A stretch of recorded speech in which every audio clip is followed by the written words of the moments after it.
Hello, everybody, and welcome to this community-sponsored webinar called What Does Modern Lookalike Security Look Like?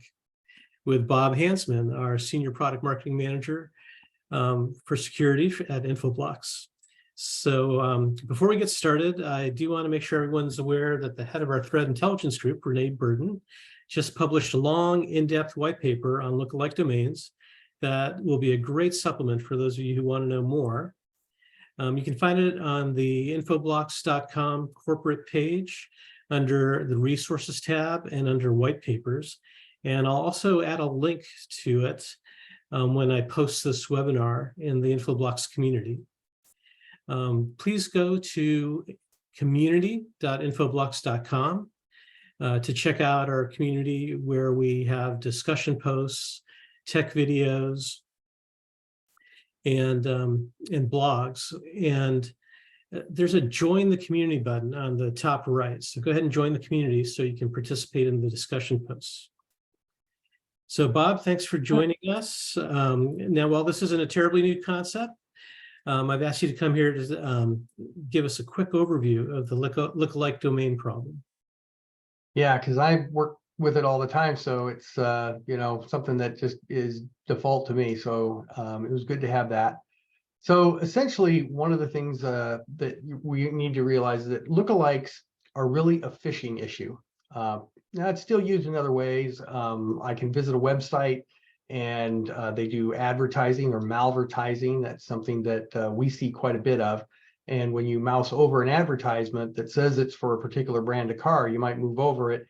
And 5-6 years ago, it would say, somebody's WordPress website or something like that. It was some other site they'd compromised, but it had nothing to do with the car. And so if you moused over things, you would see that they were bad, just like everybody's being taught about how to mouse over links in email so you don't get fooled. Well, because users are getting better at that and getting smarter, they started using lookalike domains so that the links, when you mouse over it, still looks legitimate, looks 100% like what you would expect over that. And so you click on it. For example, here's actually, I just got this. This was 2 days ago. I think I got this. I get them all the time about unusual activity on my Outlook account. And if I was to click on the link, I'd end up at a page that says, oh, you need to log in to see this activity and manage your account. And then I'd get an error message, which I would then think, oh, well, I'll just go back later and try it again. But I've already actually handed over my credentials. This is actually classic phishing. This did not deliver malware. It didn't install anything on my computer. They tricked me into giving them the information freely. But as you all know, phishing can also deliver malware. The number one way that ransomware is being delivered is through phishing. Phishing is by far the number one. There was a global survey that we actually paid for and had conducted that we are also publishing this month. And in it, 81% of those surveyed said that they had actually had an incident resulting from from phishing attacks that they received. An average of, I think, 41 incidents per year just from phishing. That's several a month, more than you want. So this is a big problem, and it's the lookalikes that are a way to get at it, because they've already gotten pretty good at the emails. They've gotten good at the websites. They can fool your spam filters and things like that. So how do you protect yourself from it? Well, first of all, you need to understand how they're doing it. Now, first of all the good names are gone. I mean, if anybody's tried to start a business on the side, try going and get registering a domain name. All the really nice short ones, maybe 10 letters long. I mean, I'm not talking about super short, even 10, 12, the good names, they're gone. And so a lot of names are getting longer, but even legitimate companies are using longer names. So I've given you 2 examples here. One is Microsoft.com, except if you look closely, the M is not an M. It's the letter R followed by the letter N. And if you're not looking at it carefully, you won't notice that. And then they get longer names like Facebook. They have a lot of different pages and they've used a lot of different domains for those pages. And so Facebook has dozens and dozens, if not hundreds of different domain names that they use legitimately. And that makes it confusing for you when you click on a link in an email from something pretending to be Facebook that, well, I would imagine Facebook might have a domain name called Facebook Secure Login. But you may not be doing the right one because maybe the real one has some dashes, has some dots in it. Maybe they just, it's Facebook Secure, or who knows? There's a lot of ways. They'll compose them of dots and dashes, which I mentioned before. These are all, by the way, these are all bad websites, legitimate in the wild. They actually were used in real attacks. PayPal, another big popular site that's been hacked a lot and was common in consumer attacks. But again, to trick the consumers, even consumers have gotten smart about mousing over things. And they also know that not everything's .com, so they'll throw this account.paypal.co-uk.com. But people just see the code-uk and they think, oh, that's right. Co is a company, UK is where it's based, co.uk, but they're brushing past it. They aren't spending the kind of time you're doing right now looking at that. But these are all simple. The bottom line is, I mentioned, they get very long and complex real quick. This is one for Bank of America. They're not quite the common consumer target these days, but they were really big in the day. And this was one of the sites that was set up to pretend to be Bank of America. But they use some character substitution in here.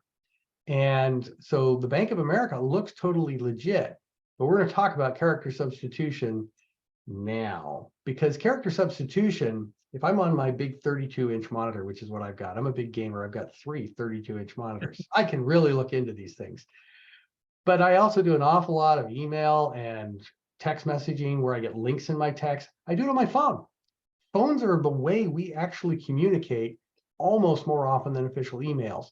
And the bad guys know that.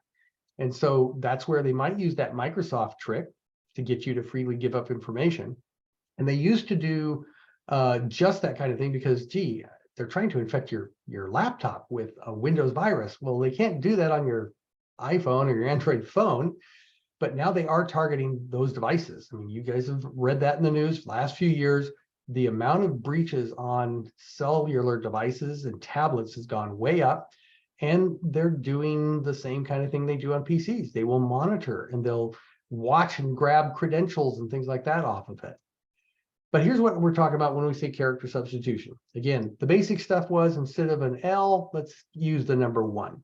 Instead of the Y in Yahoo, let's use a different character set, Yahoo, which the one on the left is not legitimate, except that in some of their early advertising, that was a font they used. So they've given you a Yahoo that looks like what you've seen actually from Yahoo, but it's not what they used in their actual domain name.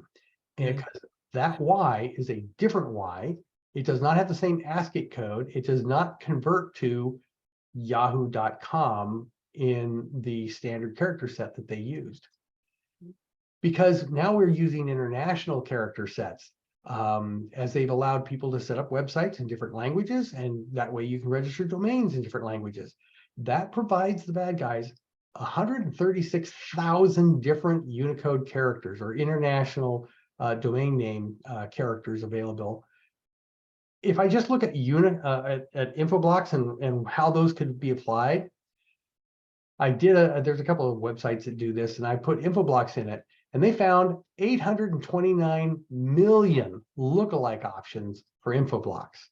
Now, to be fair, some of them are pretty obvious. You put the 0 instead of the O for Infoblocks, and if you're doing it all lowercase, a full 0 instead of a lowercase o stands out. Even in a capital O, it's a different shape, and nerds like me, we notice those kinds of things. But it's enough to fool a lot of people. And so this has become a big problem. Yeah, I know, Bob, when you're talking about character substitution, I remember when we rolled this out 3 years ago, somebody used a character that was a Cherokee Indian language character. So it's not just about French or German or Spanish. Yeah, we tend to think of some standard international languages, but Cherokee for most of the world is rather obscure, but they do have their own character set. Anybody with an official language can submit and was able to get their own character sets. and they have some characters that look like legitimate characters. And then we even have some old character sets for languages that are dead. So that, yeah, the bad guys have a lot of options that they can use. But I wanted to also say it's not just character sets, sometimes it's color. For example, most of my emails, I can get them on a white background. And if I see a link, and here I'm doing a play on words, the I am a Nigerian prince, very famous scam. But I'm looking at that and I'm going, well, okay, I trust that that website. I am a Nigerian prince. But the trouble is they fooled me with color, because if I put that on a black background, there's additional characters that have been completely hidden, and all they had to do is use color. They didn't have to use international character sets or anything like that. These guys are experts at ways to trick and fool you. But even the obvious ones you may not notice, because what's that big old social engineering trick? Get you worried, get you panicking, get your blood pressure up, get your pulse rating, and they use some common themes. The message of the email or the fake website or whatever it is they've tricked you to go to, they're going to leverage things like messages around death, about, hey, we just lost Michael Jackson. There was huge scams when that happened. And then we see this regionally used when a famous movie star, music, just anybody who's famous in a country, we'll see country-specific attacks. Somebody in France that's very famous passes away, Marcel Marceau, for example. There will be attacks leveraging that identity, because people then, oh, that's right, I really liked him. And they're not thinking of checking email. They're thinking about, oh, man, I'm sad he's died. And they're going to use those to take advantage of you, so that while they distract you emotionally, you aren't paying attention to the link, and you may not even think to click over it. So here's some more drama, the drama going on in the world, or again, just again, a political thing is quite often drama. Social pensions, again, not to pick on France, but that's a big thing there.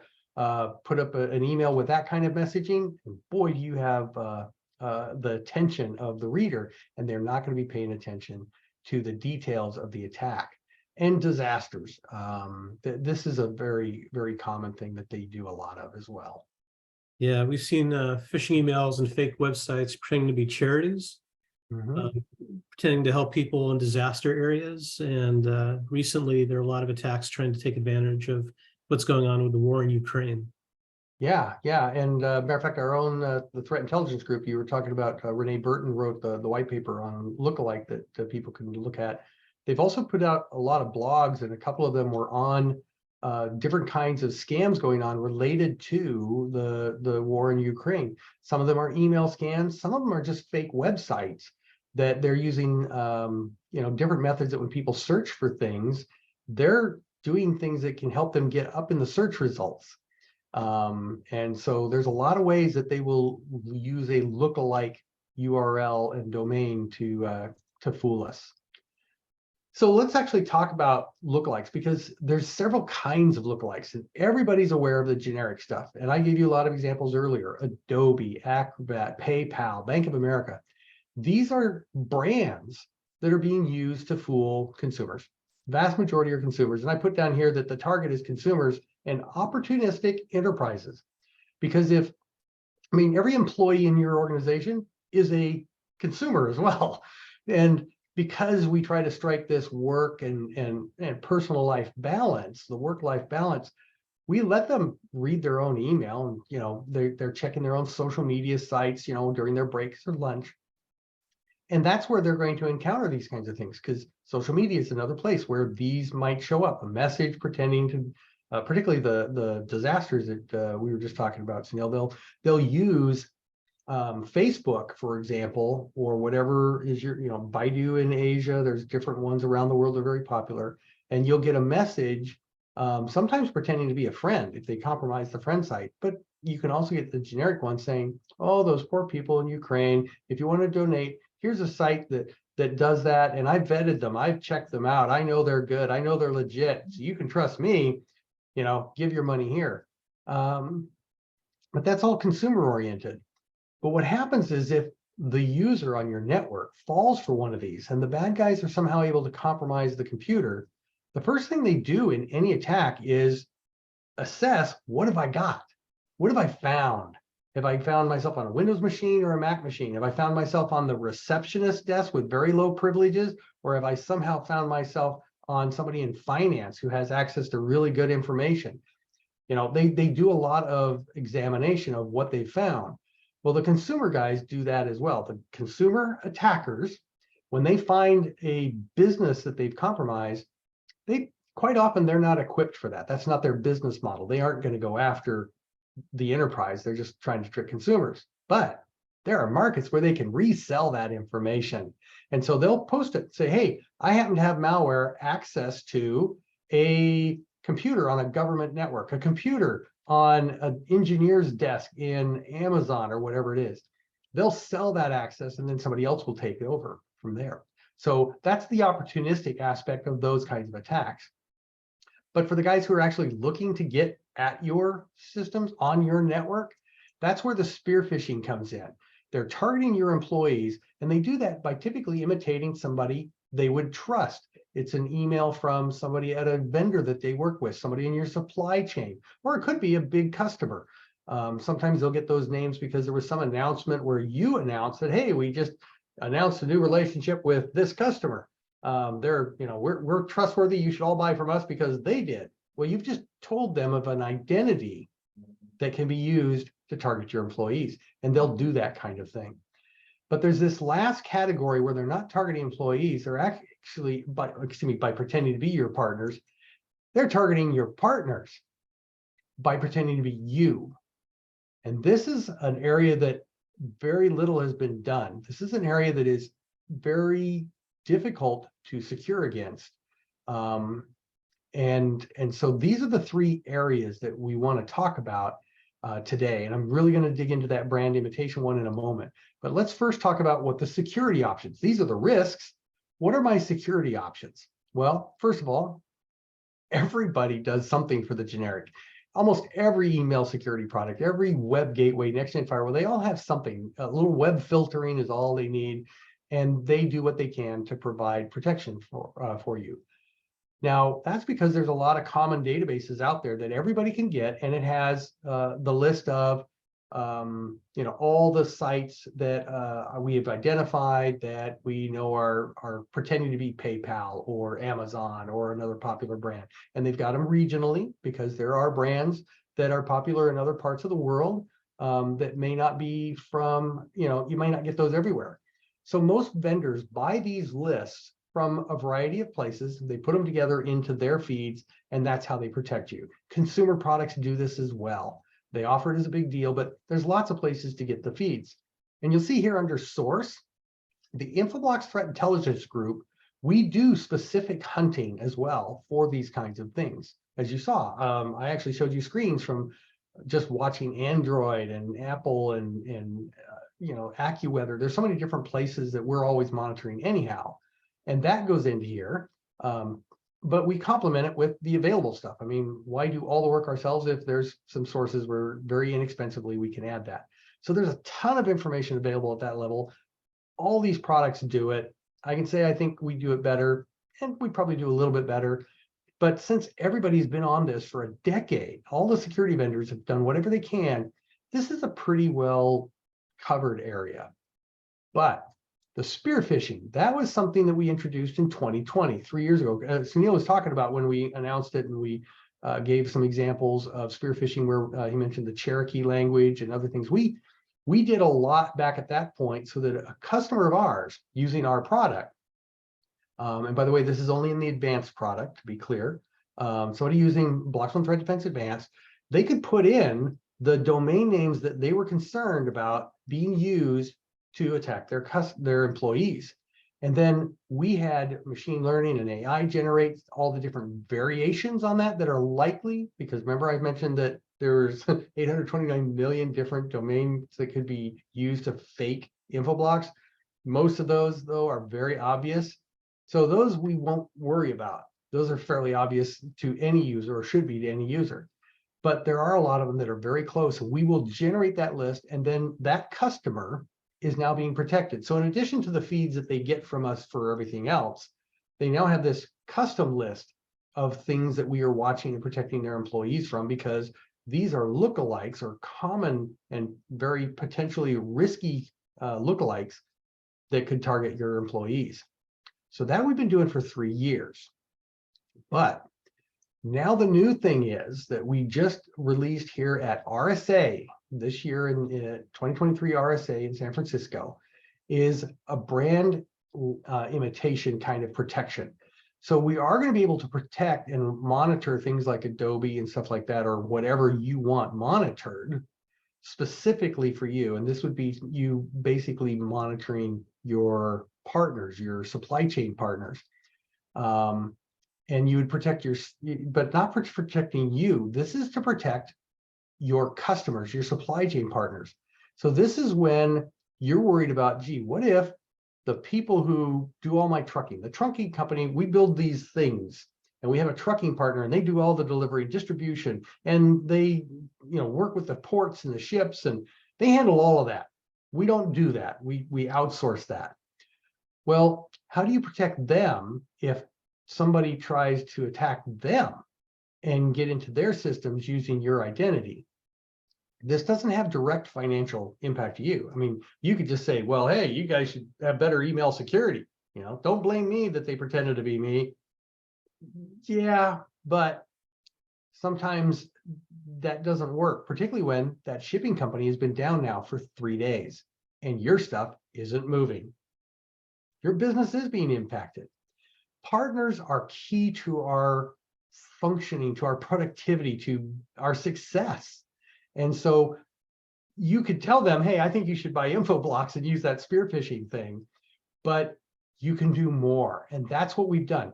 This is just another feature. It didn't raise the price or anything. This is all stuff that we've just invested in the product and continue to expand on our lookalike capabilities. And let me show you how this works. So Bob, I was going to say, yeah, you look like you were raising your hand. I was itching to say that it's almost as if the brand imitation capability is the opposite of using spear phishing to test your own employees by sending them an email from a fake website or a fake partner. Brand imitation goes the other way, where they're getting an email from a fake info box, right? Yeah. They're getting the fake emails that pretend to be you, whereas the spear phishing is when you get the fake emails pretending to be them. Yeah. And it's really important because on the brand imitation side, we're talking about a threat that comes from someplace off your network, and it's going to someplace off your network. The email or nothing ever travels across your network. You will never see it. So how do you protect your partners and your customers from attacks that you will never see? And that's where we're going to go into this in a few moments. Matter of fact, you're the one who's going to present that. Yeah. So anyway, this is pretty cool. It's kind of, I'm still trying to get my head around it, but you've covered both scenarios. So this actually does round it out. It's not like there's a fourth tier that we're going to be adding another 2 or 3 years. This was the last piece that we really needed to get here. And now we're just constantly training the AI engines and stuff to identify these. Because again, every time you tell us, hey, we have, this is our company, but we have 5 brands, we have a couple of subsidiaries. You put those all into our product. And what it does is it tells info blocks. It goes to us, the company. You're using our product. It's protecting you. You use that product to put in the domains you want watched. Those are immediately communicated to us, and they go into our system where we're using our reach, all of our presence around the world. We're collecting that data. We also are connected to every registrar, every hosting service. We're watching all of that. And what you've just told us is, hey, I want you to look for anything that looks like my brand. We then generate and look for everything we can that looks like your brand. And that's what I'm showing you here. Now, this is the screen, and there's a lot on it. I did mention I have a 32-inch monitor, right? So it's really big. It's kind of lost. Let's go ahead and zoom in on this a little bit more. So I'm getting rid of the menus and things like that. So this was a list of AccuWeather websites. We put in AccuWeather.com. And based on that, these are lookalikes that we are finding. These are real lookalikes. And on every one, you can see there's an explanation of what we're seeing around them. But I'm not really concerned about AccuWeather. I want to look at a partner that I use a lot. I do a lot of content creation. I use Adobe. So I'm going to go down, I'm going to pull up the watch list. I'm going to put in specifically, let's look at Adobe, and then this is what I get. So here's a list of Adobe, and not only do I have the list of domains and the explanations of each one that it looks like it's a lookalike, and I emphasize that it looks like it's a lookalike. It may not be. We've had customers who their company name is so short and their domain name is so short that those letters are also part of other words. And so we may show another company where your 3 letters of your domain are just part of it. But we'll let you know, and then you can decide whether it's an issue or not, and you can have them, yeah, ignore this. So there's things you can do. You can take action on these, but right now we're just talking about the output. The kind of investigation that we're doing, again, a lot of this is all automated with AI machine learning. There is some vetting. The process is constantly being monitored, checked. It's like an AI engine. We're constantly tuning it and educating it. So we have people reviewing these things.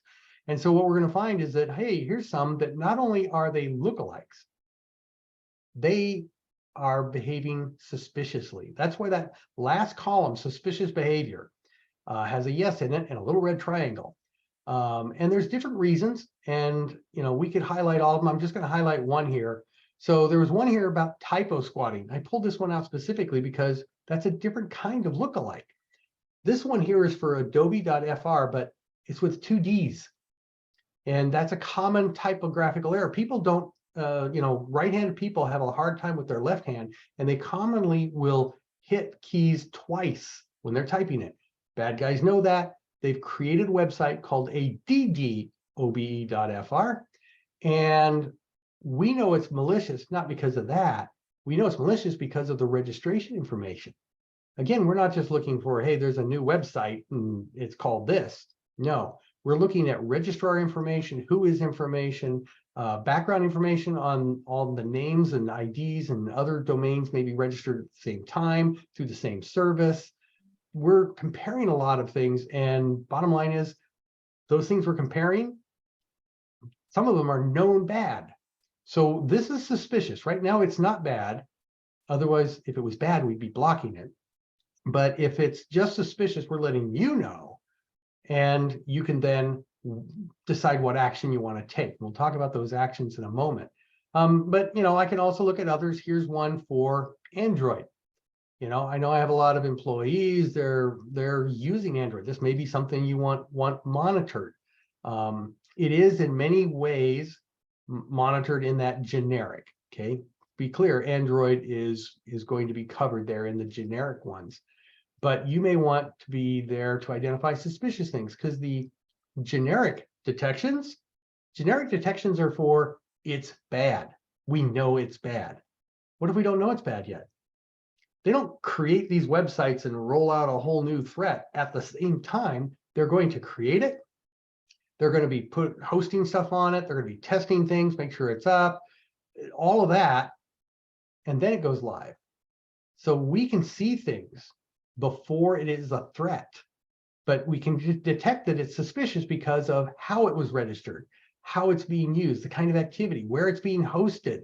All of those things can give us indication that this is actually something you should be worried about.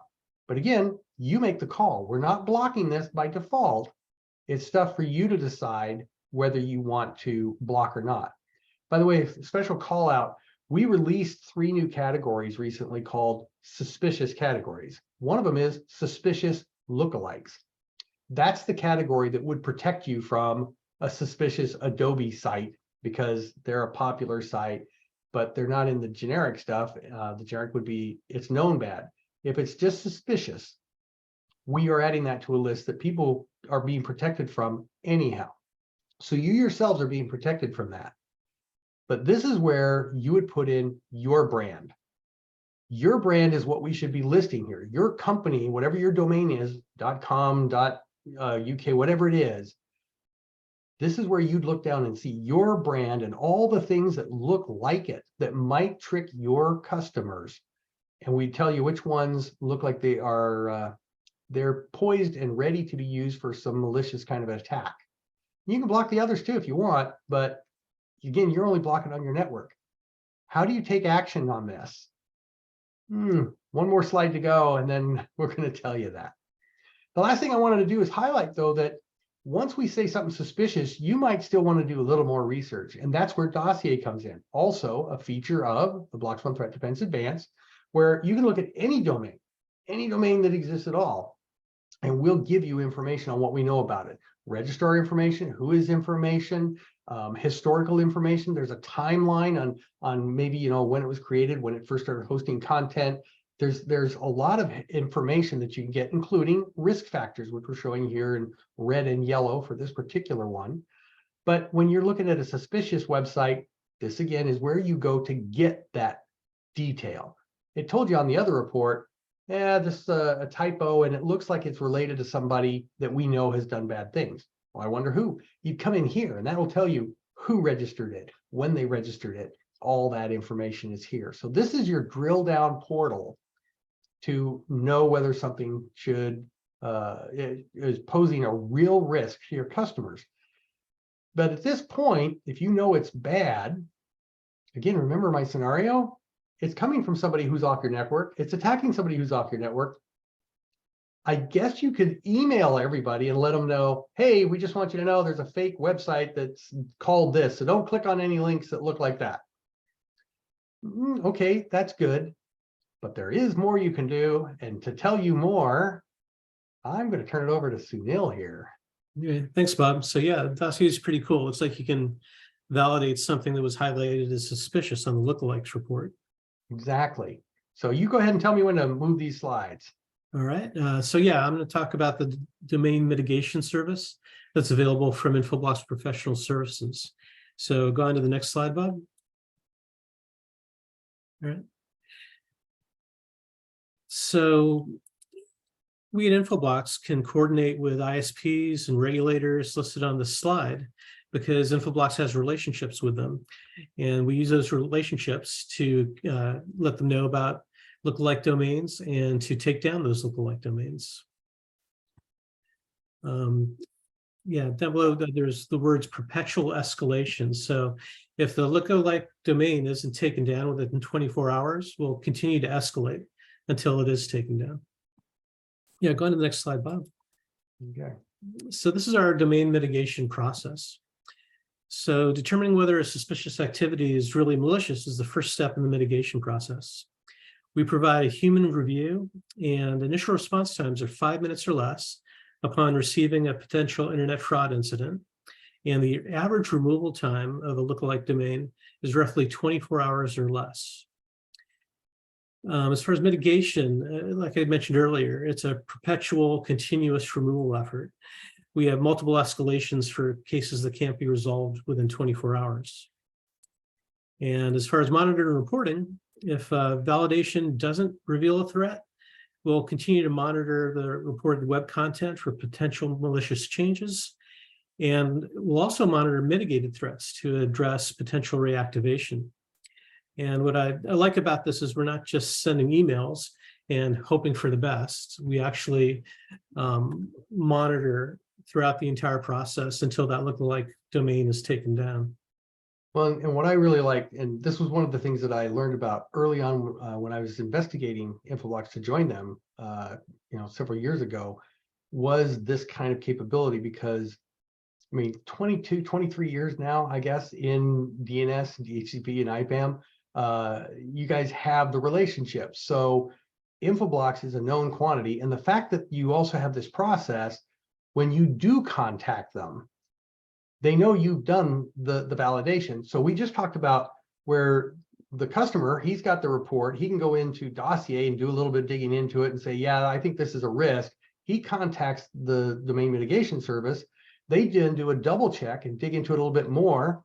And then with all that evidence, that's why it moves through that other process so quick. I mean, that first arrow, it showed several stages, but they don't have to prove that, hey, I know what I'm doing. I mean, how many people have had a tech support call where you have to explain to them, look, I actually know computers.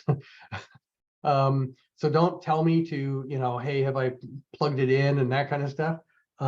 We don't get that runaround because they know us, and that's what makes this thing work, right? Absolutely. So go on to the next slide. So we have a pretty good reference. So there's a government agency that uses us, the Cybersecurity and Infrastructure Security Agency, uses Infoblox mitigation services, and they also recommend here on this webpage that others use us too.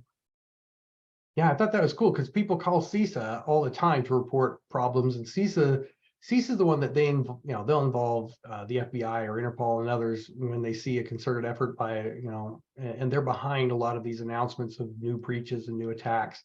But when it comes to this, their answer is, oh, you have a site you need taken down? Call Infoblox. They don't do anything. They just point you to it. Right on the website, they just say, send an email to this address at infoblox.com. That's their whole thing. By the way, there's a link on the slide here when we share that. People can see that link if they want to, or they can just Google it. If you Google it, it comes up, and I think it was my third response.